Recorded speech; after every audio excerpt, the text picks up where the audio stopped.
when you feel somebody's going through something, I think try notice it for at least a span of 2 weeks in terms of what's happening, how socially isolated they're getting, how they're stopping activities they like doing, how are their physical symptoms? Are they sleeping in too much? Are they sleeping too little? What's their appetite like? What's that looking like? What are their aggression levels? That can be an indicator as well. And within the span of 2 weeks, if you feel they're not getting better or there's no change, because it's normal to have a slump from a day to day or week to week. But when it goes on for more than 2 weeks, then it's okay to reach out and it's okay to ask, what is going on? I feel, you've not been yourself lately. Is there a way, you want to speak about it, or how can I support you better? The first thing is just approach them. It's okay to do so. And even if they don't feel like they want to speak, just hold space for them and just let them know you're there in case they want to reach out.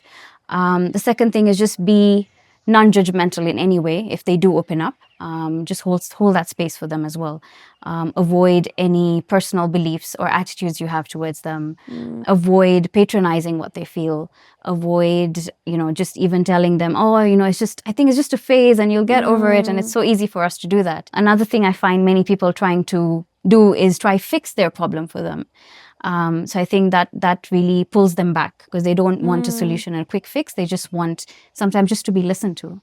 So it's more about validating their feelings rather than trying to fix it, that, right? Yeah. And then, yeah, again, making them feel like it's okay to have that feeling. Exactly. And then after that, I think it's just more once they do open up and once they do feel safe to open up to you, I think the second step you can take is now trying to help them understand what they're going through. So let's say they bring up depression, they bring up anxiety, just help them understand what the disorder is or what they're going through, and then help them find professional help can, take over from there. So that's the basic of what you're doing as a mental health first aider. And if there's a crisis where you feel like there's societal, non-societal, obviously through the training, then we have tools to equip.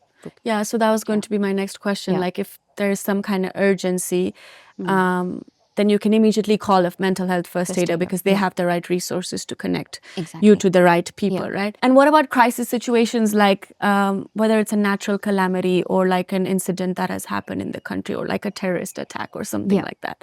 So with similar situations, there's obviously the after or the on-site, but ideally we would not say on-site because it's more a post-traumatic stress disorder that they might develop. So after that is when we can step in as first aiders or mental health first aiders, where you can then provide them a safer space to express what they're going through. But within 1 month is, again, the time span where you let them process what's happening. And then that's where they'll notice symptoms are not easing out. I still feel distressed when there's a loud bang or loud sound. After that is where you step in as a mental health first aider and then guide them through that process again. So similarly, so the steps are obviously non-judgmental listening, approach the person. After that, provide support and practical information that can help them seek help.